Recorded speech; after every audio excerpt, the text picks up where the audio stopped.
from the time you select the flats, it might take another 4 to 4.5 years to build the flats and all that. So in the end, it could be a 15 to 16 years wait before you can sell the flat. For these young people to upgrade to the next level, there is to buy private homes, they will take a longer time.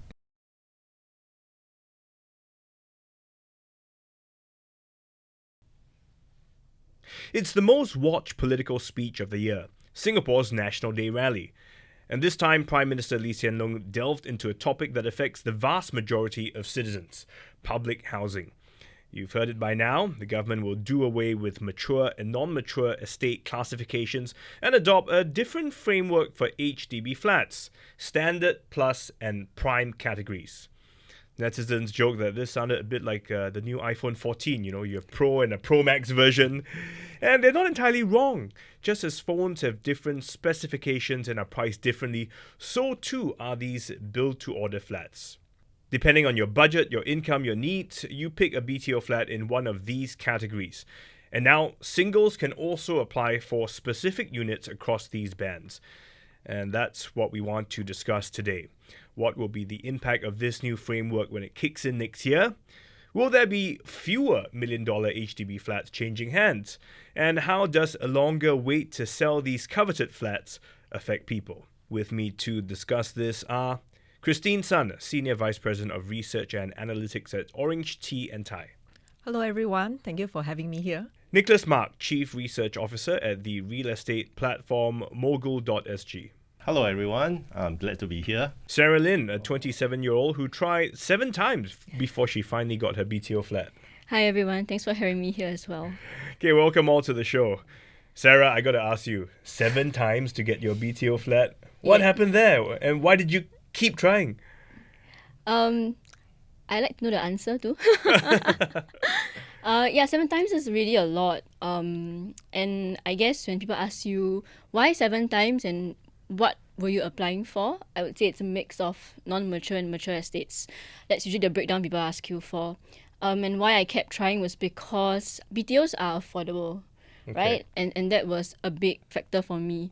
Because I don't intend to resell the flat or flip the property, as they say. Having it new and sort of avoiding that lease, the decade lease when buying resale is important to me as well. So it sounds like you were very clear in your mind what you guys wanted. Yes. And BTO flats was the way to go. Yes. Okay, we'll come back to that in a little bit. But first, let me also get some reactions from Christine and Nicholas. When the government says they're going to announce something new, I think property agents tend to get pretty nervous, because you never know what's going to happen. The last time it was the additional buyer stamp duties, and that caused quite a bit of a mad rush after that. This time, Christine, what was your first reaction when you heard PM Lee's announcement? I think one of the key changes is that they're going to increase or lengthen the MOP for certain flats, which, for example, the plus flats is something that we kind of expected. The mature and non-mature estate, I think the line has been blurred. I think one of it is, of course, talking about the convenience, amenities, but the other one is also on the price point. So we do see more and more flats in the non-mature estates. They're actually priced or sold at a higher price than some of these older estates. So it doesn't make sense that, non-mature estates should be priced lower just because they are further away from the downtown core. And what's more right now, because of work from home, so a lot of people, they do not mind staying further away, because they don't have to go to the office. So because of that, I think a lot of people are placing a price premium on other types of flats. Like, for example, those, although they are not so near downtown area, but they are near MRT stations, near town center like Jurong. I think Jurong has a very good mix of all the shopping malls. It's self-sufficient. The other one is also because we've seen more flats being sold. That means shortly after MOP. I mean, we term that like a bit of speculative activities. People trying to flip the flat to make money quickly.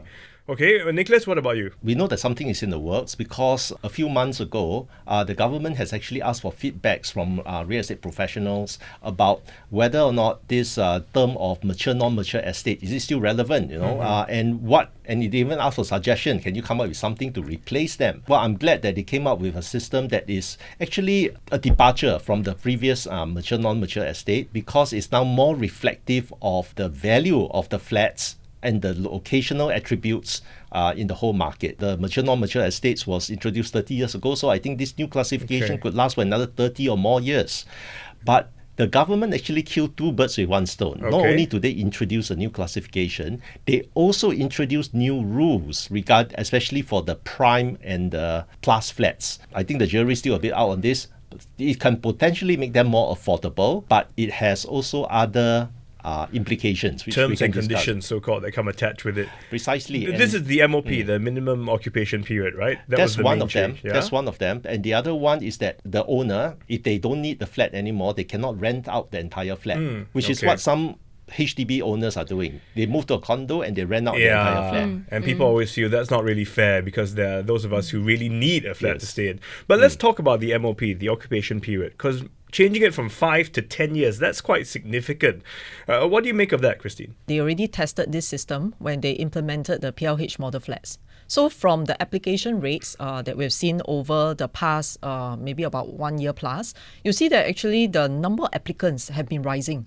That is despite them pushing forward, more flats in different locations. That is a very good test bed, which shows that a lot of people actually they can accept longer MOP for flats that are well located. Do you think this is going to have much impact on the way people look at flats, buy flats, choose flats? Well, I think that those people who really look for places like, for example, well-located areas, places that are near good schools, maybe shopping malls, even near integrated developments, I think they don't mind staying there for a while more. Because we have done a study and we found that even last year's transactions, if we are talking about HDB resale transactions, more than 70% are actually sold after 10 years. And a good 20% is between 30 to 40 years. And in fact, some are between 20 to 30 years. So this gives us a very good guideline to know that actually throughout, let's say, the history of all these resale transactions, actually most people sell the flat after 10 years. And it's only in recent years that we see more of these newly MOP flats that are put up in the market. It's a bit different from having a 5-year MOP and then the owner decide to live there for 10 years or more and flip, versus the authorities coming down from above and say that no, now your MOP is 10 years. So you have no choice. You have to stay there for at least 10 years or more. So there is a fundamental difference here. And the other thing is that there's also a selection bias here. Because you see, the people who actually accept the 10 years MOP and get surveyed, well, they already accepted the 10 years MOP. Because those who refuse, who said, no, I don't want the 10-year MOP, they are not in the survey in a way, because they didn't select the flats. They didn't buy the flats. And that was what happened to my friend's son. He and his fiancée were actually looking at applying for one of the PLH flats with 10-year MOP. They are okay with all the other conditions. You can't rent out the flats after the MOP and so on. And that project was near his parents' place. So everything was perfect. But the 10 years put him off. Why? Precisely. The reason is because it's not just 10 years. From the time you select the flats, it might take another 4 to 4.5 years to build the flats and all that. So in the end, it could be a 15 to 16 years wait before you can sell the flat. And during that time, you might have 2, maybe 3 children. Right. You might want to move to another location, either for work or the children's primary school.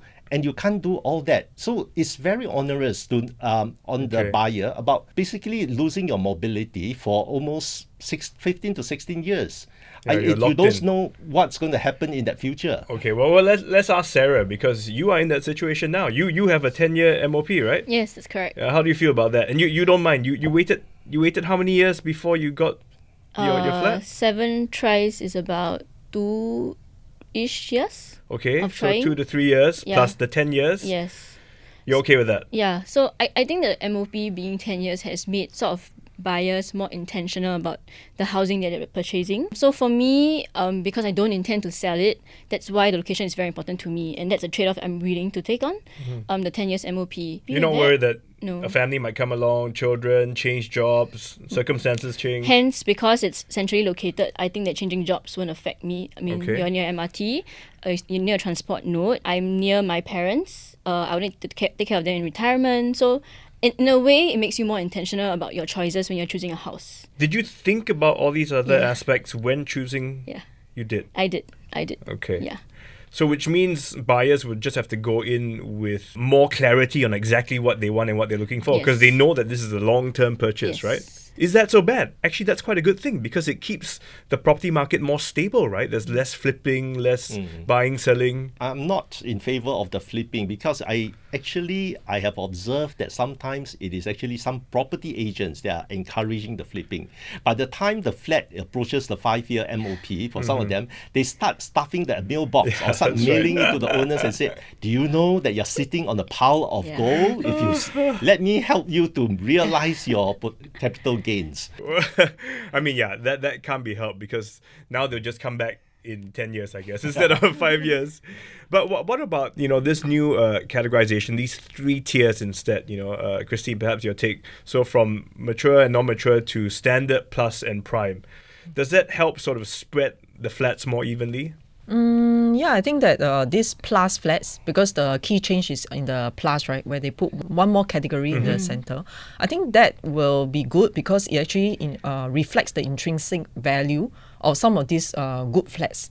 Because in the past, maybe some of these so-called good flats, right, could be in maybe, let's say, for example, Punggol, near Punggol Digital District, or it could be like just now I mentioned Jurong, or even at Woodlands.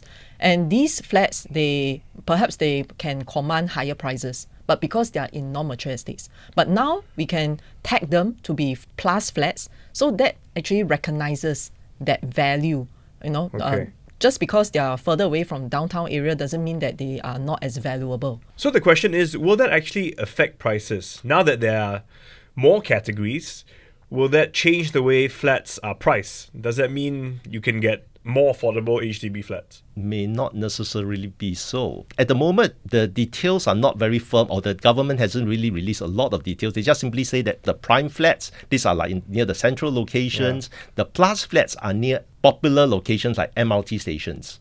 And because Singapore, right now we have about 183 MRT stations. Including those that's up and coming. So, and some of them are in the more outlying areas. And everybody, even if you apply in, let's say, some of the new towns like Tengah, people also want to apply near the MRT stations. Right. So they have to have some sort of categorization to reflect that higher popularity. So again, this may be like schools. If you're within 500 meters of an MRT station, you are plus, But that also means that will the prime flats become even more prime and more expensive? So it actually raises prices overall. Could that happen? I think if you talk about affordability, I think there are a few factors here to consider. Like, for example, why is it that by recategorizing the flats, it may be more affordable for some people? Because end of the day, we look at the after subsidy price. They already say prime flats, they'll be more expensive than the plus flats. For the prime flats, they'll have a lot of subsidies. Because they have the most stringent criteria, like selling criteria and so on. And for plus flats, they will be, in a way, after subsidy, it will still be more affordable because of the maybe a longer MOP and the stringent criteria. So in order to have the subsidy, then it depends on your income level. We're talking about the lower to middle income. So if they qualify for a lot of these subsidies, then when they buy these prime flats or plus flats, then it will definitely be more affordable. But that's because of open the market. subsidies. Yes. Which also means that it's possible someone buying a plus flat could pay almost as much as someone buying a prime flat because the plus guy got less subsidies than the prime guy. To be more accurate, it's actually a discount. A discount that HDB gives when they sell the BTO flat, a discount off the open market price. HDB call that a subsidy. The other one is a housing grant, which is like money that HDB gives out to offset the price. So the housing grant is actually a bit mean tested. So people with lower income gets a larger grant. Yes, to answer your question, it could be possible. It depends on the housing grant that they receive. And is there any chance that this will also push more buyers towards standard flats? There is that possibility if they are unwilling or unable to accept the conditions that comes with the prime and the plus flats, like the 10-year MOP. I think that is one of the big bugbear based on my conversations with young people, those who are in their family formation age of 20-something to early 30s. It's kind of like distributing the demand of buyers, whether you're able to take on the additional conditions or not. When you were choosing a flat, Sarah, Yeah. how much a role did subsidies play in your decision? Or the fact that it must be a BTO versus a resale flat? I mean, what were the considerations? The overall housing price definitely played a part because in a way the resale market has a higher cost compared to the BTO, since there's a discount that the government sort of already gives out, right? The other question on subsidies, it sort of played a part in the final, like the level that I would choose, since that Okay. it's tagged to the price. Yeah, but it does help. Final level is in which floor? Each floor, yeah, I see. like 7th floor is this and 8th floor is a higher amount. So it does play a part for me, since it does gives me a discount and makes it a bit more affordable in terms of my overall loan that I'll eventually be paying off. What about your peers, Sarah? Would you say your friends would also look at flats pretty much the same way when choosing what to buy? I would say it depends on priorities. So if my priority is to be near my parents because of retirement, for me choosing a BTO with a good location, it's important to me. But friends who maybe are intending to build a family and have kids and they want the mobility when it comes to buying houses, they would not be able to take the 10 years as much, I would say. For you, there are no real plans to have kids. Is that right? Or- Yes. Okay. Yeah. So if you did want to start a family, would Yeah. that have changed the way you chose a flat? I would take primary schools into more consideration, and definitely the price of the flat affects my choice, because in a way I have a certain amount of money. If I put more money into the housing bucket, I may not have as much in the other buckets of life, Right. like kids education, parents retirement and things like that. So if I had plans to have kids, I wouldn't be spending that much on housing per se. Sarah's, our next generation of buyers who are just coming into the market, they're struggling to find an HDB flat that is affordable. And these restrictions, while they do seem kind of fair, because it does sort of prevent people from making a quick buck off the back of a BTO flat that they get. The challenge, as she mentioned, is if you want to have a family and all these other considerations come into play. At the end of the day, if we ask how will this help stabilize prices overall and help make flats more affordable for the generation like Sarah's? Making the flats affordable for the first buyer, the person who the family who buy the BTO, that may not be that difficult because the government can always adjust the discount and subsidy. The issue comes is with the subsequent buyers, the second and third buyer. Because the flat comes with a 99-year lease, how do you make it affordable for subsequent buyers? Well, one way is actually for the government to throw in more grants, but that is not sustainable because that's coming out of the nation's reserves. And basically this money will flow to the private housing market, so it will make people who owns private housing and property developers richer. The second method is to load in more heavier restrictions, which is what they are doing. And this hopefully will slow down the rate of price growth in the future. Right. By restricting demand. But at the same time, we always struggle with this. And PM Lee also mentioned it because these homes are also assets. So now you look at it, is this an investment, my home, or is this just a home as a home? We want it to be both. That's Yes. ideal, right? The government's trying to encourage or trying to do a shift in mindset because 30 years ago, especially what the government's message to the people is, we'll help with your asset enhancement. We'll help your real estate value grow. And then together, you benefit. Right now, the message is that a home is a home. It's basically for staying, and they are hoping that people don't link it to an investment asset, especially for HDB flats. But it will also means that people who owns private property free to sell and trade and rent it out and so on. So it could also create these two classes of people who live in HDB flat and private. And some people who live in HDB flat will eventually want to upgrade to private so that they can have more economic freedom in a way. So Christine, does that mean will we see less $1 million HDB flats, or will we see more? The impact will come much later because by the time these new flats are being launched for sale, built, and then after that ready for resale, there'll be like almost 15 years later. So we did a calculation, it'll be about 2040. So so that will be quite some time later where they will, because of the longer MOP, then that will also mean that the flipping effect will be lessened. So we'll probably see less of these $1 million flats because the next person who is going to pay or going to buy the house will be subjected to a long MOP also. Right. So these people who tend to pay more for this kind of $1 million flats, normally they have that kind of investment mindset as well.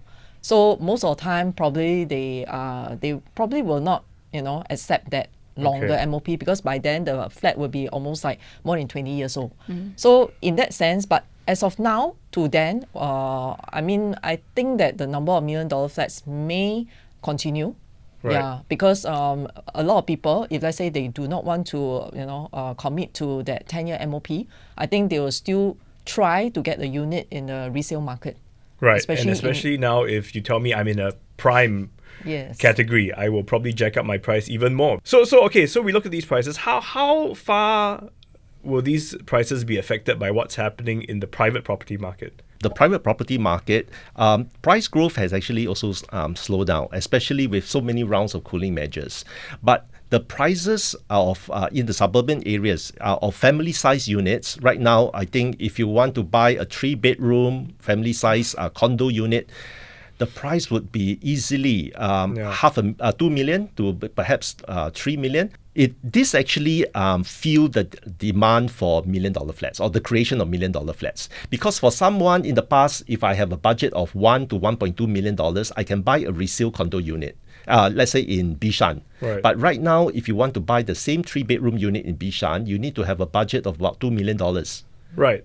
So that is why your bigger HDB flats in Bishan is going for $1 million. We'll see the mid to maybe longer term effect when they start launching all these so-called this new category of flats. But I think one area that we may see some change, like for example, will be the suburban area, because we do know that in the private market in the suburban area, especially new condominiums, like what Nicholas said, the prices have been rising at a much faster rate than even the other categories, mainly because it's driven by many of these HDB upgraders who have maybe sold their flats for quite a big sum of money. So when we track the data, it does shows that a lot of right now more and more of these flats, they are sold for more than 800,000.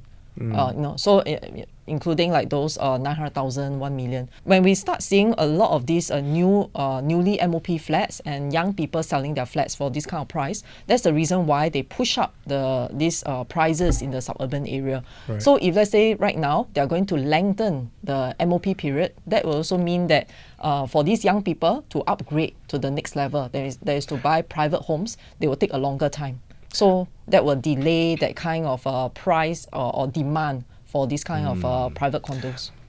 But I think you still take a while for this new classification, especially the plus and the prime, to have an impact on the market. Even after second half of next year, most of the new HDB BTO flats that will come out is in the standard standard classification with the 5-year MOP and less and the normal restrictions, which means when they enter the resale market, there will be almost very little restrictions compared to the others. So it will take a while.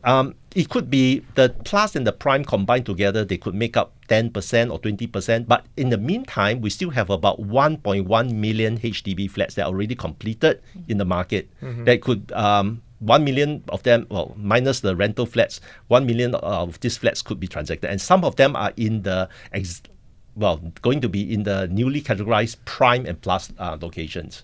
Their prices are going to rise because they don't come with any of those additional restrictions. Right. And I think that some of them will reach $1 million. Okay. Take, for example, Pinnacle at Duxtons. They are in the prime location and they are not affected by this new restrictions, 10-year MOP or anything. Their MOP is still at 5 years.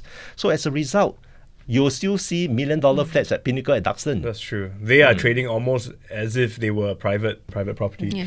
Sarah, do you have aspirations to move out of HDB and move to a private apartment condo at some point in time, or No, actually, I never really understood. Yeah. Sorry to say, but Well, the government will be happy to hear. the from need. Yeah. people like I you. think if you think of the limited supply of housing and limited of land we have, looking at housing as an investment is not a very sustainable or smart way over the course of maybe like 100 years, maybe. Like we run out of land eventually, right? When it comes to building housing, we're always having to juggle between green spaces and heritage spaces now already. That format of moving and upgrading and buying and selling and sort of pricing people out, I think would not be the most sustainable way. That's what we're trying to tackle. You're not in the now. generation of the 5 Cs. Yeah, that no. was I think we've changed our so long acronyms, ago. but I I'm know, not too because sure. car is like way beyond being accessible anymore. We just got to very quickly touch on this also, because there's also been measures introduced for singles. They now have access to more options. They can buy across all categories, but limited to the 2-room flexi flats. So is this something worth cheering about, or is it much ado about nothing? If I put myself in the shoes of a single, I'll be happier because now I can apply for 2-room flexi flats everywhere. But if we look at what are the type of resale flats that singles are buying, it's not 2-room, it's 3-room and 4-room flats. So that means some singles may wish that, why not let us also apply for 3-room flats? 2 bedrooms, I'll use one of them, maybe the other one can be a guest room, and who knows, maybe in the future they might find a partner, so they can still continue to stay in place, rather than, because a 2-room flexi flat with just 1 bedroom may be too small for so there are more person. options, but they didn't change the age, which means 35, you wait 5 years, you'll be 40 by the time you get your flat. It's a bit late, right, Christine?